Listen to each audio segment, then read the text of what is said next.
welcome to the 9642 podcast. This is your host, Mr. Number 9. And this is The Fool.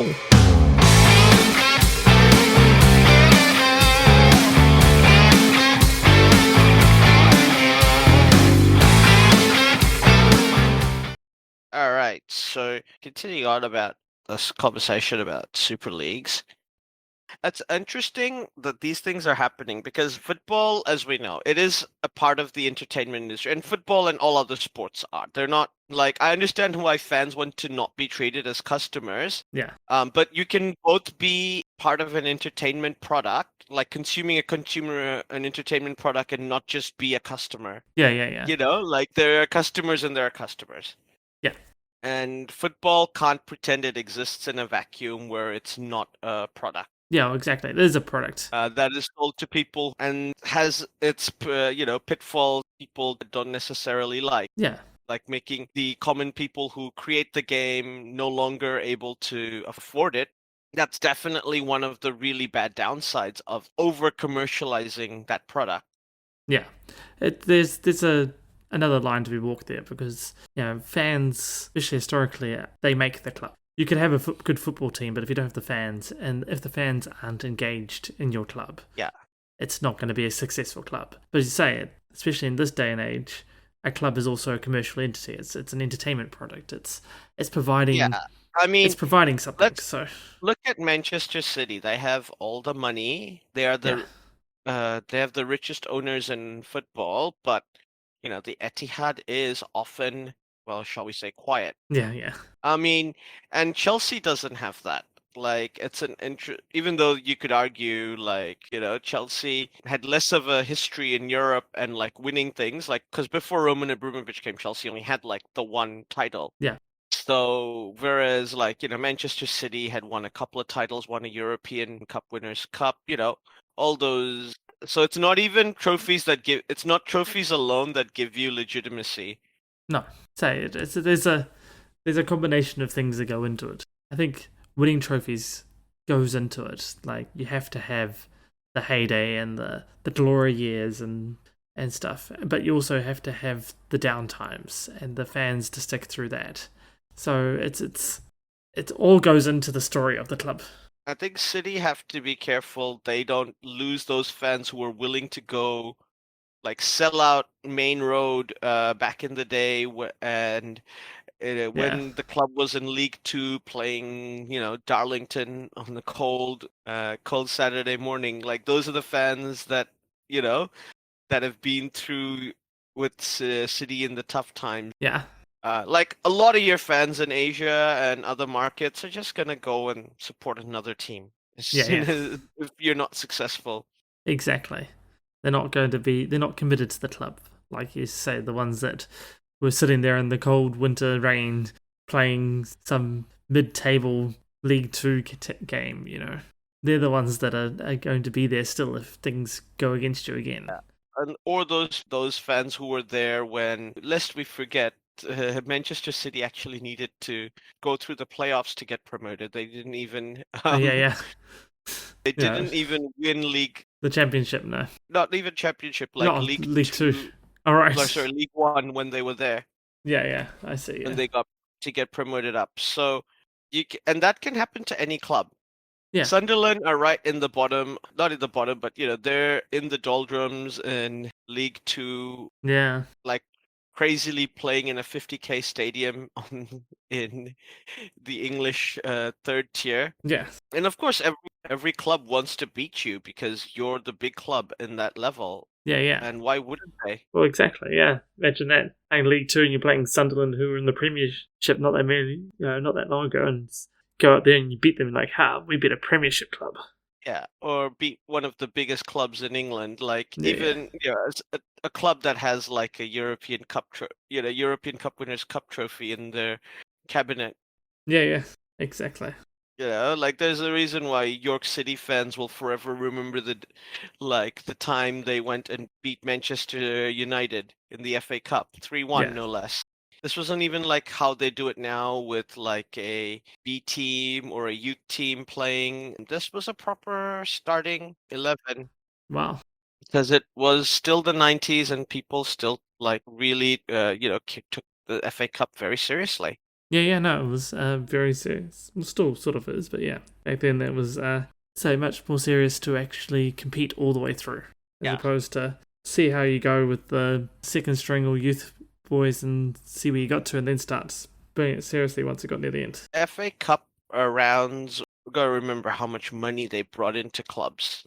Yeah, Having a cup run was like that's part of the reason why Manchester United were able to do what they did and become like a corporation with the share prices and everything because they got all that money from back-to-back FA Cup finals in the mid-90s yeah, during the first couple of years of the Premiership. yeah, And they were able to basically compete with Blackburn, who had the original billionaire owner in the late Jack Walker. yeah. But even then, like, I don't think, it's not the trophies that give Manchester United even their legitimacy. It's the history, right? Yeah, it's the history. So it's the combination of all that's come. It's the history is the best way of putting it. You have to have the history. You have to have had the stories and the exciting times and the bad times and the Yeah. almost wases and everything. Yeah, and it's also the fact that clubs like United and City, they used to be like workers' clubs. Like, Yeah. Manchester United were literally called the Railwaymen. Yeah. And Manchester City on Main Road were in a similar situation. So it's got clubs like West Ham and Millwall, their rivalries predate the founding of the association. Like they used to play sport. Like they're from workers from two rival iron foundries from opposite sides of the Thames. Yeah. You can't just buy that history. No, there's no shortcut to it. And I think like that's the sort of legitimacy that the Americans are looking for from Mexico, because these are old clubs. They've been around since the 1900s, 1910s, Yeah. 1920s, and they have the requisite fan culture to support that. Yeah, you say the Mexican League has the history. It has legitimacy. It has all that stuff. Whilst the MLS, despite being around a reasonable amount of time now, still feels like it's just there for the commercial needs, doesn't have the history. I think it's a good example of you can't buy the history. You actually have to work it up. And I feel like a lot of that is probably because they don't have relegation and promotion. I'm gonna beat this dead horse. I'll die on this hill if I have to. It is true in that it doesn't have the history the same way as say the English. Your real fans teams stick with you. Like it's the other reason why like European clubs will never give up on the relegation system is relegation battles actually have more viewers than like when you're going for a title race. Yeah. Because often enough the title race is done by March. Who are gonna win, and if your club is on the top end of the Premiership, you're like, yeah, well, that's not gonna be us. So why do we care? Yeah, exactly. Whilst the relegation battles can have in it, and lots of different games, it can put a lot of sting into a lot of different games as well, knowing that, even if you've got a bottom team playing a top team, it's that bottom team has so much to play for, even just a draw, just like eking a point out somehow is that. And yeah, it just has a lot into it. But on the flip side, I would say that the rest of the American sports sort of show that you can sort of have history and that culture, even in the closed systems. Like NFL teams still have a history and still have diehard fans and have been through a lot. But it takes a lot of time, I think, there. So you've got to have... It's a different set of good times and bad times. You have a long time of nothing happening, and then suddenly you have a playoff run or something, and it works out. But... Yeah, your older NFL clubs who have been around since the original days of the NFL, back when it was only in the small towns, playing in small towns in Middle America, these clubs are it's no coincidence that they're the ones with the strongest rivalries. Yeah. Like, for one. And it's no coincidence that they're still, like, Green Bay Packers are still one of the biggest brands in the NFL, and they're literally playing in a club. They're playing a city that's half the size of Auckland. Yeah. Like, that is beyond, like, sure, they have a nearby city that's got million-plus population in Milwaukee, but it's still like, that's a historical accident. That doesn't generally happen. Yeah, yeah, And I mean exactly. that in like the nicest way. Like it's the equivalent of like, back in the day, Homer used to have a weird voice. Dan Castellaneta did it weird. Yeah, yeah, yeah. When you watch old episodes of The Simpsons, you're like, that's weird, man. And we're like, yeah, that just used to be how it was. That's just what it was. Then it I'm not changed. saying it's good or bad. I'm like, it's just what it was, Yeah, man. Like, it's very true. As you say, that's just how Homer sounded. yeah, that is just exactly how Homer sounded, and like that is like that to me is like the closest example I can think of to something similar to this.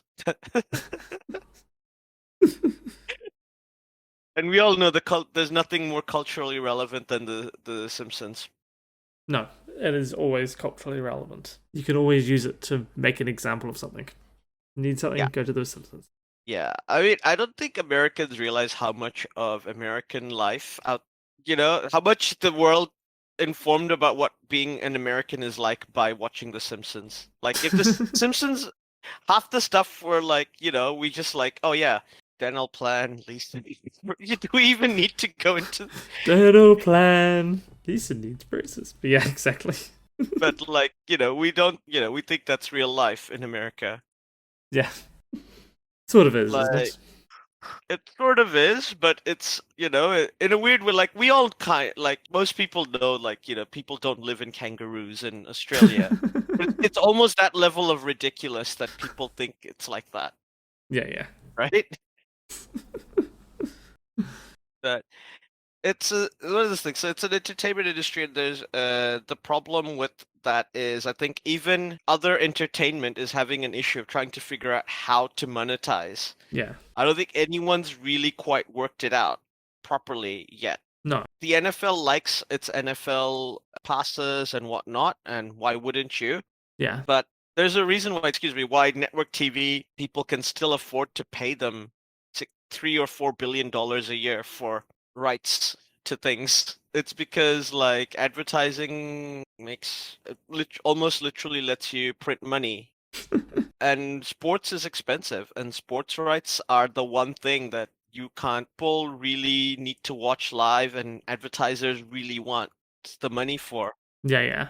Yeah. There's a lot of interest in sports, and therefore there's a lot of money in sports. And so Yeah. advertisers want it, and they'll pay money for it. But then you have to have advertising in your sports. Yes. But the money provides the club's financial security to provide better sports for you to watch. So yeah, it continues on around. because sports gets you that time-sensitive advertising eyeballs, right? Like that's Yeah, yeah. where you can advertise the newest product and generate the hype right away.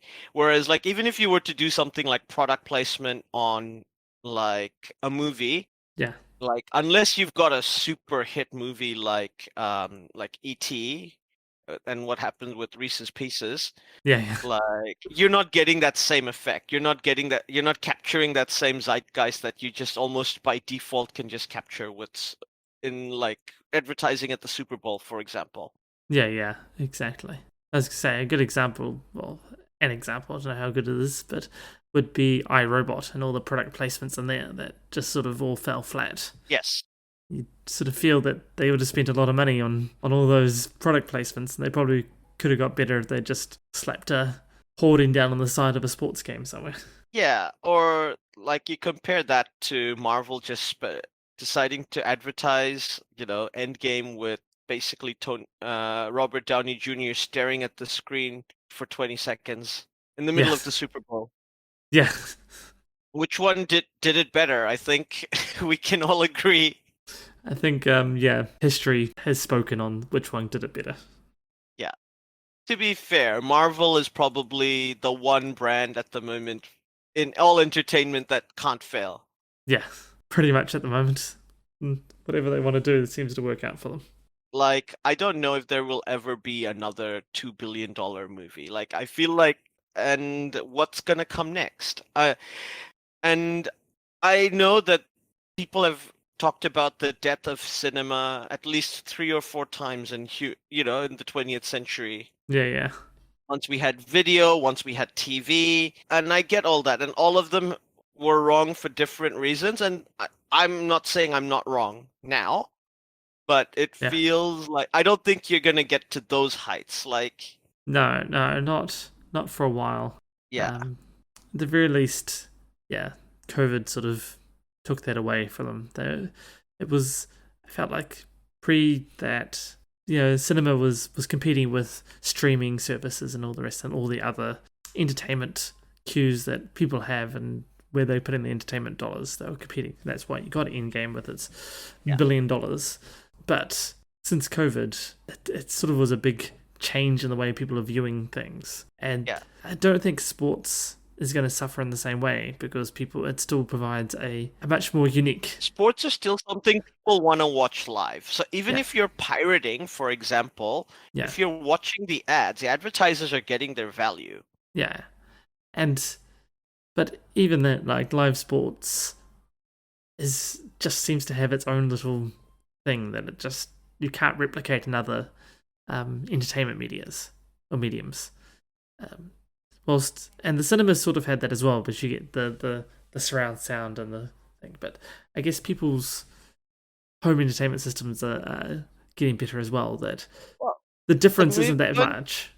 sports is going to lose some numbers to streaming, and it's kind of unaffordable for a lot of people because it is really expensive to get like a cable deal if you're Yeah, a student, for example, or just starting out working, yeah, graduating yeah, from uni sort of thing, or graduating from high school sort of thing. yeah, And that's when you can kind of just, you can kind of grow, not that big a deal to me anymore. yeah, And exactly. that's what you don't want to happen with your product. If people realize they don't need it, then they're not gonna pay for it. Yeah, That's exactly. that's the bottom line. It is the bottom line. People will pay for what they want or what they think they need. And Yeah. yeah, if your sports team's not looking like it's providing that entertainment value, then people aren't going to buy it. Or it's not providing something that they can get Yeah, from exactly. elsewhere. And so that a little bit swings back to having the football culture and having the club culture and people feeling belonging to the club, because Yeah. then they are getting something out of it. They're getting the sense of belonging, but Yeah. they don't want to have that cheapened by it feeling like the club's just out to make money as well. So Yeah. say it's a double-edged sword and a thin line to walk. But if the clubs get it right, then it will work out well for them. But stumble one side of the way too far, either way, either you're going to start losing your diehard fans, and the Yes. fair weather ones will disappear as soon as your sporting progress drops, and it will at some point. But if you go the other way, then you're not making enough money. You won't be able to sustain where you're at anyway. So then you won't be able to maintain your sporting highlights, and then you'll probably lose fans anyway because they won't be getting what they want, which is the endorphin rush as well from seeing their team win. Exactly. And I don't know that I obviously don't have the answers to that, but I don't know if there is an answer to that. Like, we didn't have professional sports, not that, like a century ago, and now we do. Yeah. And are we going back to a thing of we don't anymore the same way? I don't think we'll go back, but yeah, I think Like, I know I don't think so either, but like Yeah. there is a price point for all entertainment that we're trying to figure out. There's only so much time everybody has and so much money everybody has. Yeah. The thing is, like, because Netflix and YouTube became popularized and became basically what I might call, like, when became popular during the recession. We have become used to paying maybe the equivalent of what was $5 back in 2008 Yeah. a month for Netflix and that sort of entertainment, and people just pirated sports or decided they would maybe pay $5 a month for their one sport pass for the one sport they need to Yeah. watch. But if they sure, the recession's over, but we're like, I think if it's gone up from $5, it's only gone up to something like we're willing to pay maybe $30 a month now, as opposed to we're willing to pay what people seem to think we're willing to pay like, $50-$60 a month, which I'm like, I don't think that's ever been, if you went to No, got a Netflix, an Amazon, a Disney Plus, a YouTube Red, and a Spotify, that's where it starts adding up to like, $50-$60 a month for your entertainment. And then on top of that, exactly, whatever sports packages you're, exactly. subscribed to. Yeah. So if you're wanting to put in a package at that's the sort of level of entertainment you need to be providing. And if you're not willing to pay for advertising, then it's very difficult to make up those make up the Yeah, difference. Because where does that come from? exactly. And I don't think there's an easy answer anyone has to that question, unfortunately. No, there really isn't an easy answer. It is a trial and error thing of just trialing it out and seeing how it goes and accepting that Yeah. you may. I think the bit is accepting that you may get it wrong and rolling it back if it gets too much of a pushback, which I guess is been borne out by the European Super League with at the very least Chelsea Yeah. and Manchester I mean, City, but possibly the rest of them. part of me kind of looks at it with a bit of, okay, they at least had balls Yeah, because they knew this idea was going to be hated, but they were yeah. willing to try it anyway because in their mind, they're at the moment things are not tenable. Because there's like an interesting interview I've watched online from Sandy. I can't remember his last name, who invented Age of Empires, the Oh original yes. lead developer at Ensemble Studios. Oh yes, yes. And they asked him about his thoughts on Age 4, and he said, "Look, my thoughts on it are a bit like my thoughts on Ghostbusters 2. I think they should have taken all that talent from writers, actors, and everything and done something completely new, as opposed to do something that would always be compared to the original Ghostbusters, whether it was better or worse." Yeah, yeah.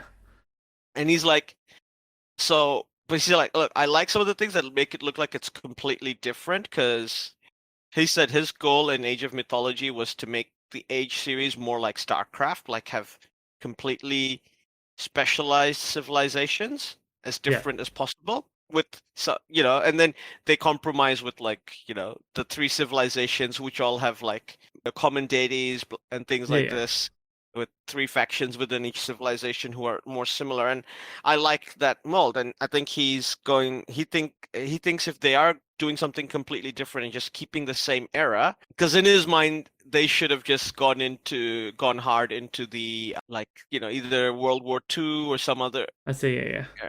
era like that, just to be like, yeah, we're completely different. Yeah. To avoid the comparison, as he said. Yeah, like you're playing in the medieval era. You're not in any way nothing you do is related to age 2 stuff, so you shouldn't be comparing. Yeah. He's like, I'm not against it if they did it, if they're sticking to this but making a different game, and if it's because they want to try something new with the age era and it's a new game. But he's like, but I feel like it's the opposite. They're being corporate cowards. None of them want, like in corporate culture, it's okay to fail doing something that was safe, but it's not okay to fail doing something that wasn't, if Yeah. that makes sense. And you and I both have seen this in corporate cultures, like Yeah, that totally rings true. That actually does ring true. Yeah. Like the only example I can think of, like a major corporation where they tried something and it failed and nobody got fired, is when Coca-Cola invented New Coke. Yeah. Their reasoning was entirely like, look, we told our people to come up with a new idea. If we fired them after their idea didn't work, we'd be basically telling everyone, Coke is a company that doesn't welcome innovation. Yeah, yeah. I don't know if that's just the corporate line or they're, but at the end of the day, like they still did that. So like the ESL are in a similar situation where at least they, were willing to try something, like, and they knew that it was going to be hated and had a good chance of failing, which I think a lot of corporations wouldn't do Yeah. because it's not the safe option. Yeah, exactly. Like it was always a high risk, high reward thing. And you're right that Yeah. a lot of corporations would be like, yeah, it's high reward, but that's a lot of risk. We need to have a lot of mitigations and let's scale it back a bit. But you're right, like the ESL did like, no, we're going whole hog, we're going all the way. Like we know people aren't going to like it, but they backed themselves to provide, if it went ahead, to provide a package and a entertainment spectacle that was going to overwrite those negative things. Like Yes. we're going to lose these fans, but we'll gain these people, and these ones will carry over, and we can have that going along, even with this subset over here who will hate us and hate us with a passion and be quite vocal about it. Yeah, and I think they basically went, look, people thought they were going to hate the Premier League. That didn't happen. Yeah, exactly. A lot of the same arguments were being thrown up for the Premier, back in the late 80s, early 90s when the Premier League was being developed. But, it got put through, and some fans were left the Premier League clubs, and went and found new ones. But all in all, most people stayed around, and it was a good outcome for everyone. So maybe they could have been right, maybe it could have worked, but yeah, who knows? Like Yeah. the thing is, they dropped it very suddenly. Like that was where it was like, at least you were ballsy when you decided to take the decision, and then you immediately became corporate cowards the moment you realized you thought it was going to get even slightly hard.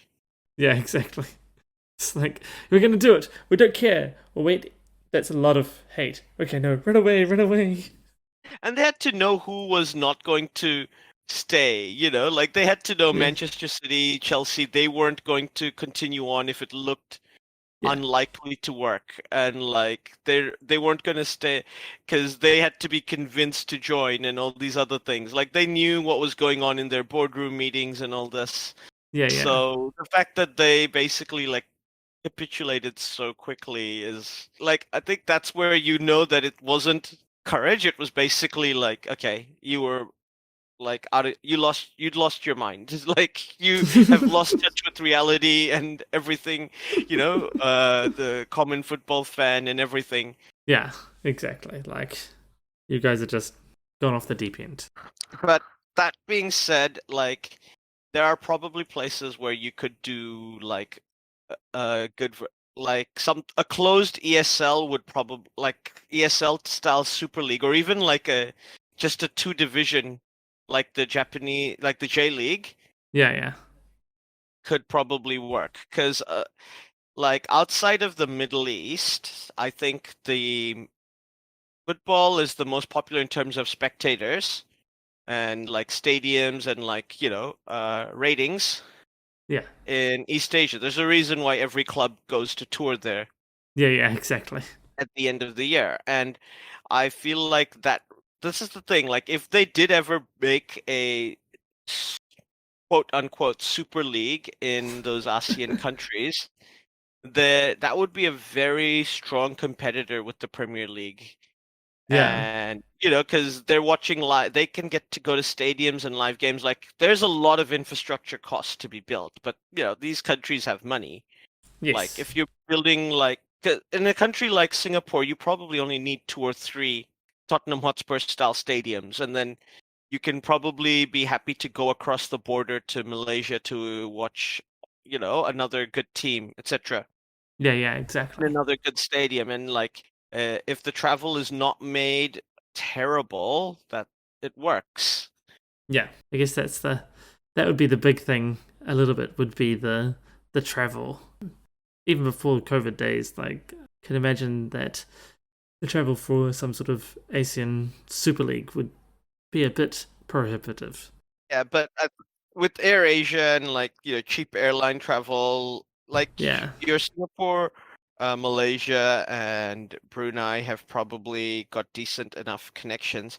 In the ASEAN region, the only club to have they've had a couple of clubs in that region win the AFC Champions League. The Thai Farmers, who have won it twice, Thai Farmers Bank, and Malaysian champions Selangor have made the finals. All right. And also like another club, the Thai Police Club, have made it to the finals. So they're decent enough a team, and I think if they did do an ASEAN Super League, the A League would want in. Yeah. I feel like that would happen almost instantaneously, like because they would. That is the sort of thing that gets you that combined marketing. Like, Australia wants that legitimacy, but also like Australian brands would want to be able to advertise to those markets. And like a more upmarket Asian brands would want to do the same in the Australian market and things like this. Yeah, I think you're right. It could be quite beneficial both ways. Yeah. It wouldn't be too much further for travel, so it should be okay. Though, I guess you could get if you got the A League in there, you're gonna get definitely a That's long where travel the thing. travel becomes a bit harder, but Yeah, that's where. But I'm assuming these franchises would be in places like Cairns, maybe even Yeah. Darwin. Not gonna have a Wellington Phoenix in this Super League. Travel all the way up. I'd love to have a Wellington Phoenix. I'm sure people in the north of Burma would love to travel to Wellington. I'm sure they would. That's what I was saying. Yeah, nice travel between somewhere north of Burma or Myanmar down to Wellington. I'm sure that's gonna be a well. Gonna fly well. Yeah, that's gonna be a strong traveling contingent both ways there. But the main reason I wanted it because I want DPPM Brunei to be in this league and win it because they'd have so much money. Yeah. Sure, he's not the richest man in the world anymore, but he's still like the richest man in that neighborhood. Yeah, exactly. He's still pretty rich. That's the thing. Like the future of Super Leagues, they're just gonna come. Like I don't think we've seen the ESL is this. This is not like I don't think this is gonna be the last we'll hear of the ESL. No, definitely not. Definitely will come back in some new form. Yeah. Maybe with even more fan talk. Maybe they'll ask me. Maybe they'll listen to you. Maybe they'll listen to our podcast. Maybe. And I'm definitely sure we're going to start seeing more cross-border leagues, and we already have them in Oceania and Asia. Yeah. Southeast Asia especially, and we are almost certainly looks like, and we already have them in North America, and we're probably going to see it even more in those regions. So the thing is whether we would have one in South America, because I think that is where that could be like revolutionary in football, because that's one of the big talent factories. Yeah. Of ball, and if I've been looking at a lot of interesting videos about how the league structure and in various Latin American countries work. Like in Brazil, they seem to believe that the reason why their leagues aren't strong and why the Brazilian national team aren't strong is because their players leave Brazil at a young age to go to Europe, and there's no cohesiveness, and they don't, and like the clubs there always play in the short term because they know their players are going to be sold, etc., etc. And I've seen Mexico, they believe that their players are too well paid and are too comfortable, and because they don't move to Europe to improve, they stagnate in talent, and that's why they don't do well in the World Cup. Yeah, well, that's both arguments seem legit, and they could both be true. I don't think they're mutually exclusive. No, this means there's a time period in between the two where there is a ideal time for their players to move on. Yeah, and potentially then come back at some point. Yeah, and I think the main thing is if the Brazilian league isn't providing the competition for those players to develop, like a player like Ronaldo played with good players in Brazil. Even if those players were just people returning from Europe or were like, not yet moved to Europe, he was playing against them when he was 16 in Brazil and getting into the Brazilian team. Yeah, exactly. 94. That's why at 16 he was ready to go to Europe and play. Like, I'm not saying every player is like Ronaldo. Like Neymar waited till he was 24. Yeah, exactly. And you can compare it. Like, I obviously think Ronaldo is the better player, but Neymar is still a bloody good player. Yeah, exactly. Like, if maybe after Ronaldo, the second best player I've seen to come out of Brazil, I think he's even possibly, if you look at his whole career, better than Ronaldinho. I don't think he's as talented as Ronaldinho, don't get me wrong. Yeah. But, like, better what he's produced and achieved. Yeah. I know what you mean. Potentially had, a more decorated career so far. Yeah. And, he's got the highest number of goals for the Brazilian national team. Like, beating a certain Pelé. Yeah. And he also won Brazil the Olympic title, which they'd never won before. So he's not like done nothing at the international level. Yeah, yeah, yeah. But all that aside, I think Neymar is the exception. Like they got to see Neymar play in Santos, Yeah, yeah, yeah. and there was a group of players who played against Neymar, got better, and then when he left, when he was like, I believe he was 24, that was the right time. He was going to take the next step. If he had stayed past 24, he would have stagnated. He wouldn't be the player he is now. He's the world's first $200 million player. Yeah, exactly. And I don't think anyone can say in retrospect that that fee was not worth it for Paris Saint-Germain. Yeah, yeah, exactly. Like it's very much worth it. Yes. I mean, not necessarily only for football reasons, but other reasons as well. But it's that argument. Like I think Argentina are in the same boat as Brazil. Like Brazil's league still has some money, and I think it can still, and it's basically Argentinian players who aren't good enough to go to Europe straight away seem to get poached by the Brazilian teams, and then Yeah, when they do well in Brazil, they get poached in Europe.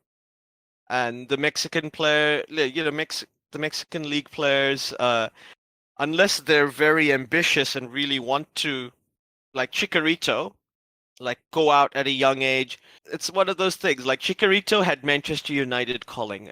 Like you yeah, have to yeah, be a bum of a football player to not take that call and like want to move. yeah, Like exactly. that's like one of the Rolls-Royce brands of football came in and asked you to come play. Like Yeah, if yeah. Real Madrid, if I was a football player, heck, if I was playing Sunday League football and Real Madrid wanted to sign me, I would take that call. Like that's Real Madrid. You Yeah, know. I just I like don't the. care how many fans boo me at the Bernabeu. I'm like, I played for Real. You didn't. So, Oh dear. Yes, exactly. right? Like, Yeah, but yeah, so like, okay, so Chicharito, you can maybe make a bit of an exception, but clubs like Bundesliga clubs, they're not going to buy Mexican players because they're paid too much for Bundesliga clubs to afford. And I think Bundesliga yeah, is one of the good leagues for transferring talent. yeah. And like same with Portuguese clubs, they're not going to be able to afford Mexican player wages unless No, no. those players are willing to take a pay cut to make the move. Yeah, And there's been a few who've done that. Chicharito didn't need to take a pay cut because he went to Manchester United. And even yeah, if he yeah, took a pay cut, it's worth it because he's playing for Manchester United. He's like he'd be the only Mexican to be in Manchester United, so he gets all these endorsement deals and everything in Mexico for playing at United. And yeah, yeah, yeah. You can make so that money back. so if he played at Real Madrid or you know Barcelona, etc. Like what if you're playing for one of those big boys, it's different. Like you're never gonna say no if you're a football player worth anything, Yeah, or at least exactly. you're gonna listen to what they have to say. Yeah, But yeah, but like otherwise they seem comfortable, and it's the opposite in Brazil. And you wouldn't think the Brazilian league players would be less well paid than the Mexican league players, but there is some apparently. issues with the structure, and apparently Yeah, it is like that. Or also, I think maybe people are willing to pay a bit more for Brazilian talent. yeah. It possibly is that because it's Brazil, the clubs are looking there earlier and offering more money to a younger Brazilian in the hope that they get them and they turn into Yeah. someone awesome like Yes. Neymar. So Yeah, yeah, and you want to get the also, next Neymar before the next Neymar is known as the next Neymar. yeah, and I think if you're playing in Brazil, even if you're good enough to be a well-played player, people are willing to take a punt on you. And if you're a decent player who could improve in Europe, the scouting is just so good that they find you earlier and go, yeah, sure, you're getting a bit less than if you were going here, but you're going to a club like Porto or Benfica, we're Yeah, gonna yeah, if you do well here, you will get into the Champions League. A Brazilian playing in Portugal or a lower league or in like somewhere like Holland or Belgium, you just get noticed. People will buy you yeah. if Well, you're good. exactly, exactly. And yeah, if you're good, you're gonna stand out. So Yeah. Or even League One in France, like not PSG, but like yeah, one of yeah, the yeah, other teams. yeah, yeah. and because you're from Brazil or Argentina, they're willing, or Uruguay, they're willing to take a punt on you. And I think the rest of South America, ever since CONMEBOL reformed the way they qualify for the World Cup and everything, it's just become a really competitive, like, confederation Yeah, at club level, not necessarily at club level, but like at least at national level. So at national level, yeah, sure. players get noticed more. Yeah, yeah. And I think, yeah, because that's developing a good competition, like level of competition as well. That's meaning the scouts are getting better intel on who's actually a good player as well, and who would be good to be targeting, and potentially what clubs are producing those talents, and therefore which clubs to be looking at their youth system and who's coming through. And Like, it's all very helpful. CONMEBOL is close to being the first and only confederation that'll have every country in it qualify for the World Cup. If Venezuela make it to a World Cup, that's when it'll happen. Wow, that's pretty impressive, really. Yeah. And like, I feel like if Mexico wants to win a World Cup, they need to give up on Liga MX merging with MLS and creating another closed system league. Yeah, And they need to join CONMEBOL, be part of the South Americans, actually have to fight to qualify for the World Cup and play good teams all the time. yeah. Like, That's Mexico plays in the Copa America regularly, and I think their teams play in the Copa Libertadores, and the yeah. Copa Sudamerica, and they do decently, and their crowds are great. And the only issue is the travel time, obviously. But Obviously, South American clubs love having them there because it brings in so much money. Like, if you don't count Brazil, Mexico is the largest country in Latin America. yeah, And like, beyond that, like, Latin America, Mexico is like one of those countries that is like larger culturally. It's the way, like, we all watch American shows and American TV. yeah. People in the Spanish speaking world, watch Mexican pop culture, Yeah, like, especially in Latin America. especially America. Yes. If Mexico were to leave CONCACAF, though, it would basically put CONCACAF in the same similar position that, Oceania currently are, or the OFC are, with when Australia left. Yeah, it'd be a big hole.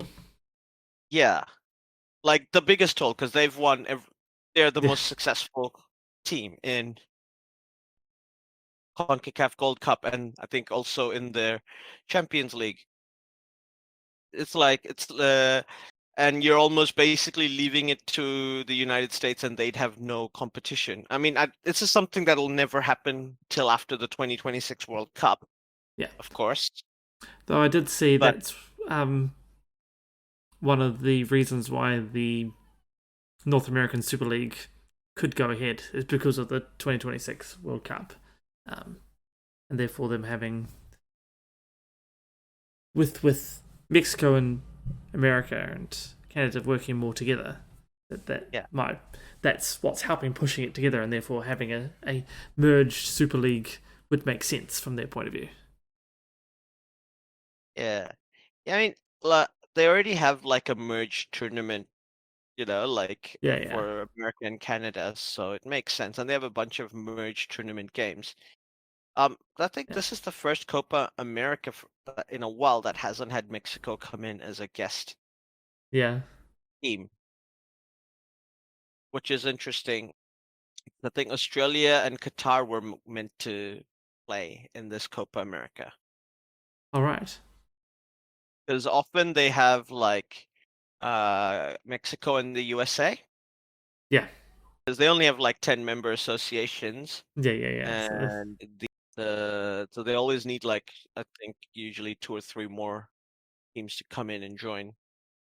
yeah, just to give it a bit of padding into it. Yeah.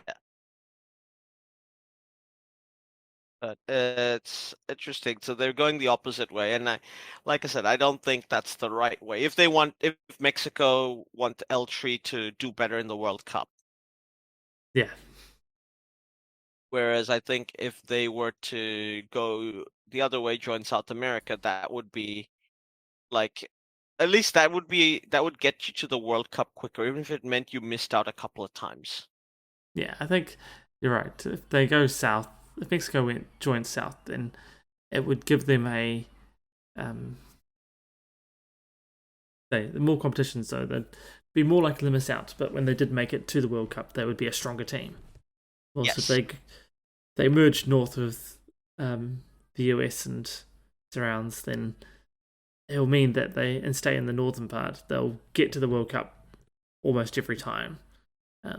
But whether they'll be able to get a stronger team out of it, I mean, it'll be pretty much the same as it is now. So they'll continue to have the same results as what they're currently having. Yeah. So it just comes down to them which one they prefer, I guess. The safe route that gets them what they're getting, but no further, or the slightly more risky route, but will potentially put them higher up the rankings. I mean, and they have done pretty well in the Copa America. They've been runners up twice.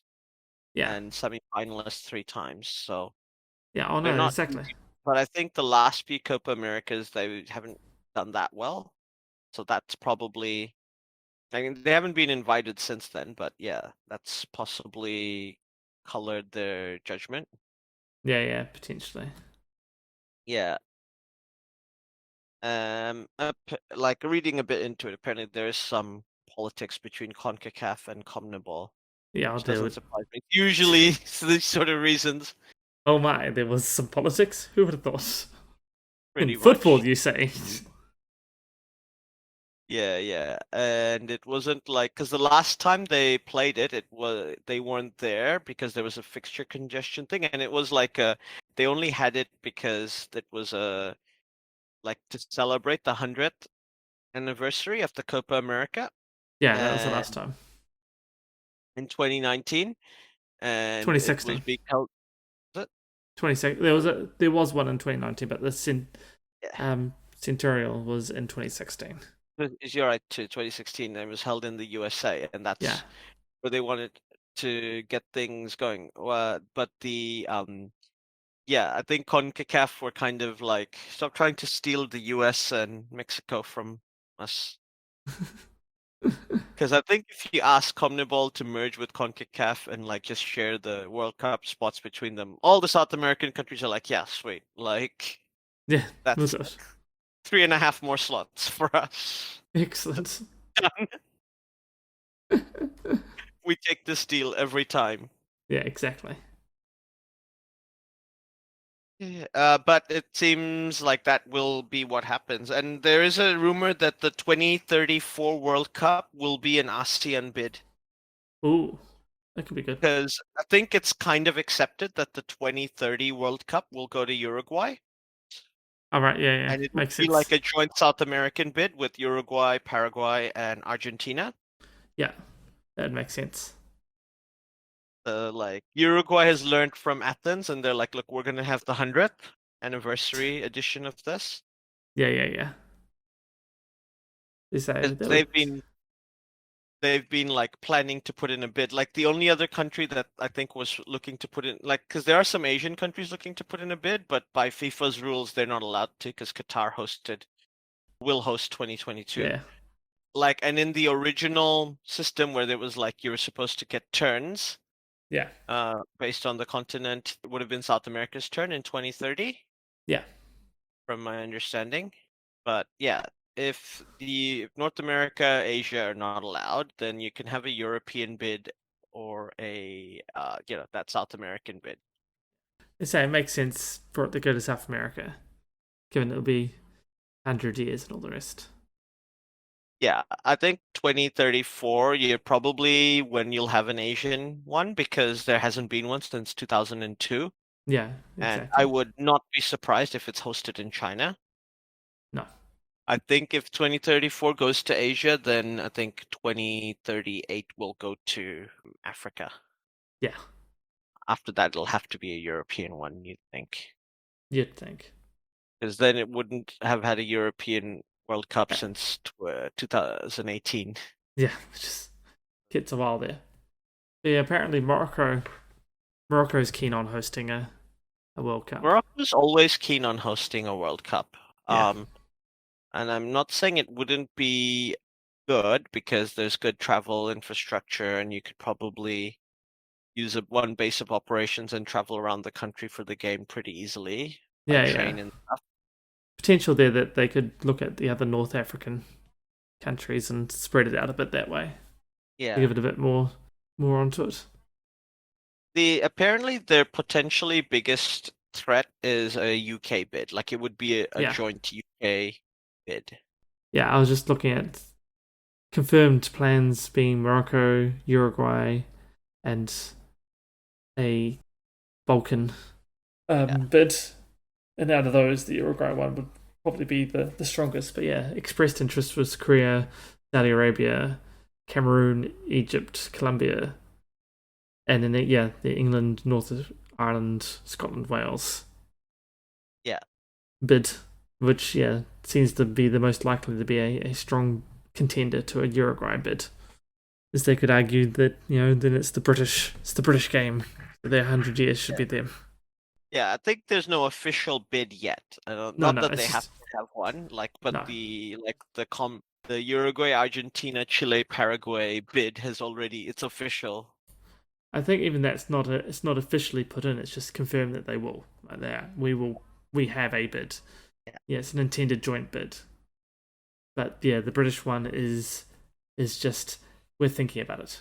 So yeah, the South American one has been announced that they do intend to bid. Because the official bidding period is not actually started, so they can't bid. Yeah, I think the advantages of having it in 4 countries are quite evident, right? And I think looking at it, even Uruguay because it's got to be 48 countries by then. Yeah. Think about it, because Uruguay was planning to host it in about 5 cities, but have 4 in Montevideo itself. Because there's so many, obviously historic stadiums. Yeah. The Centenario, which was built for the 2030 World Cup, which would probably host the final, I assume. I assume so too, yeah. There's a few others here and there. But yeah, Argentina is another country with giant stadiums.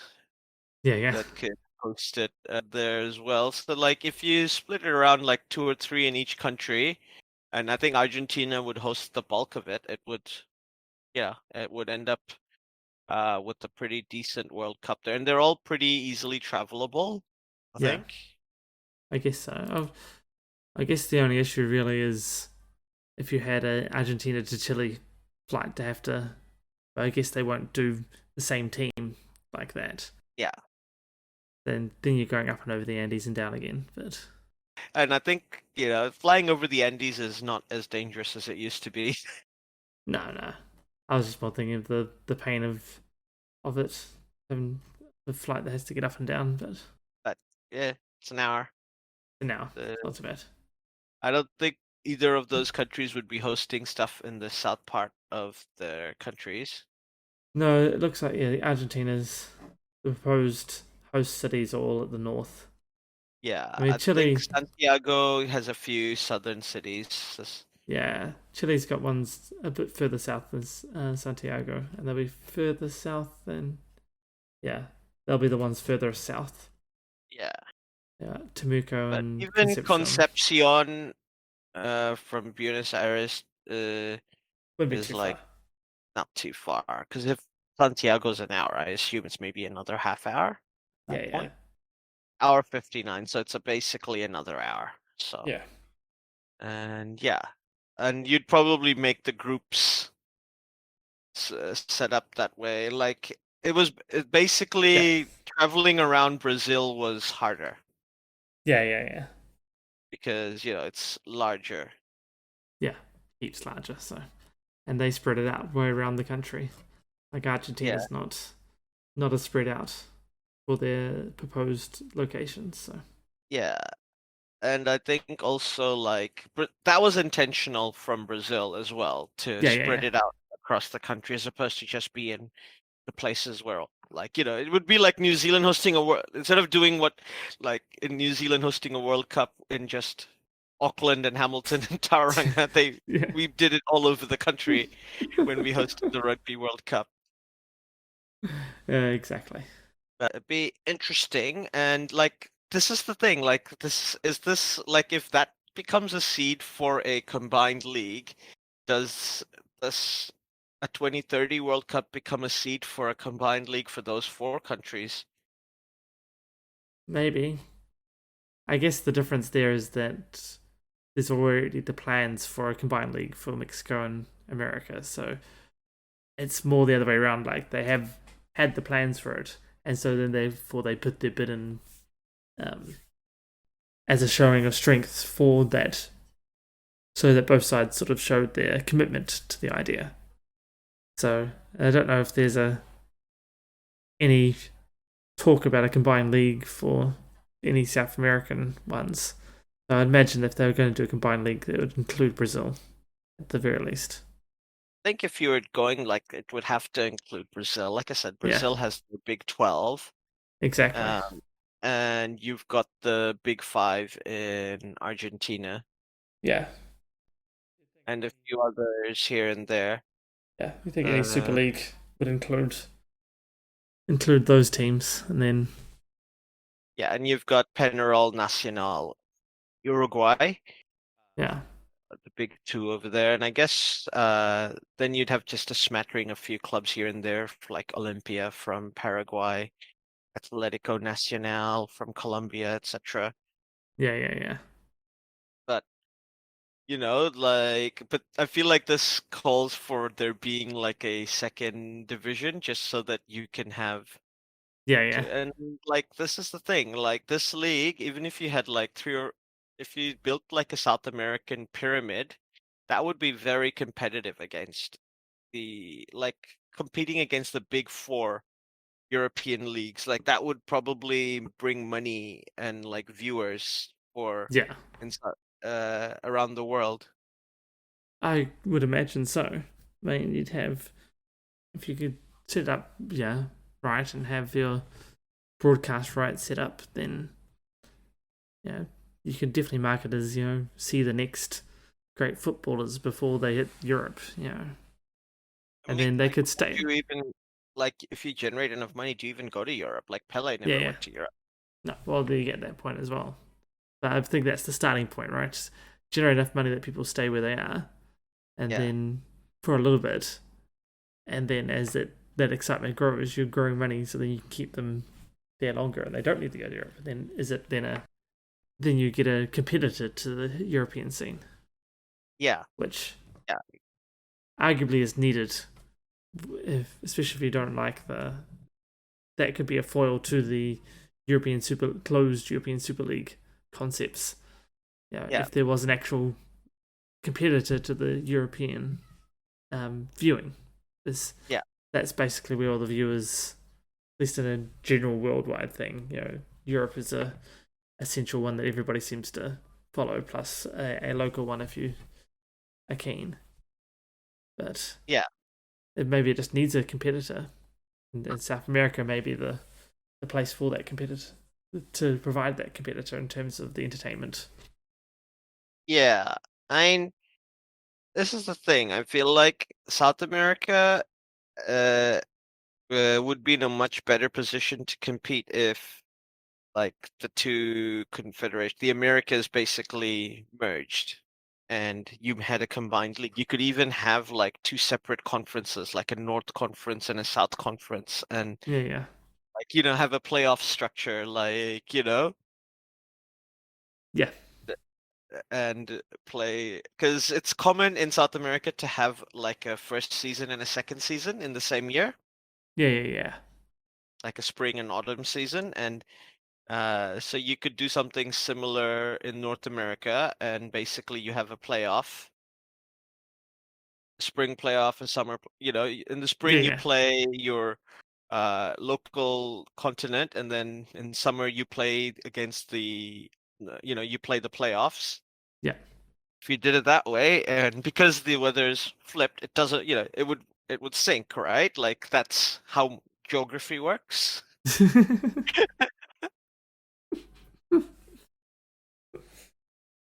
And if you did it that way, like you could limit the travel, and you could even make it like, the playoffs are hosted in a country. The teams all travel there, and it's travels around. So then at least it becomes more of an event. Yeah. And you could have fun things like an all-star game, like a North versus South game, and things like this. Yeah. It's always fun to have. Yeah. And I think that sort of competition would probably compete really well against the Champions League. Because Yeah. you then have, you've got three huge countries, Mexico, USA, Brazil, where Mexico and Brazil, football is the Yeah. be-all, end-all sport. Yeah. There is nothing And like, else. and the USA, where it's close to being at least the fifth most popular sport, Yeah. maybe close to becoming the fourth. Yeah. And then Yeah. you've got all these other countries around that are all, decent sized populations and whatnot. So yeah, that would compete with Europe. Like it needs to be at that level. Like, it's Yeah. got those. You'd have the big four countries with lots of good teams like Brazil, Mexico, probably Argentina, Yeah. and Uruguay.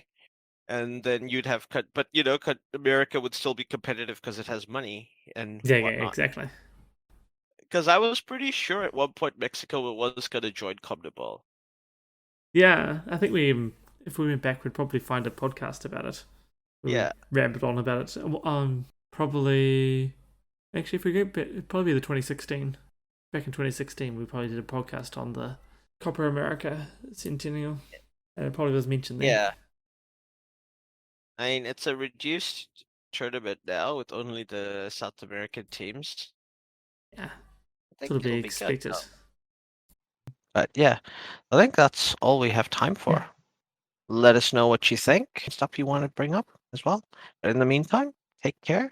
Hope you enjoyed yourself, and thank you for listening. Catch you next time.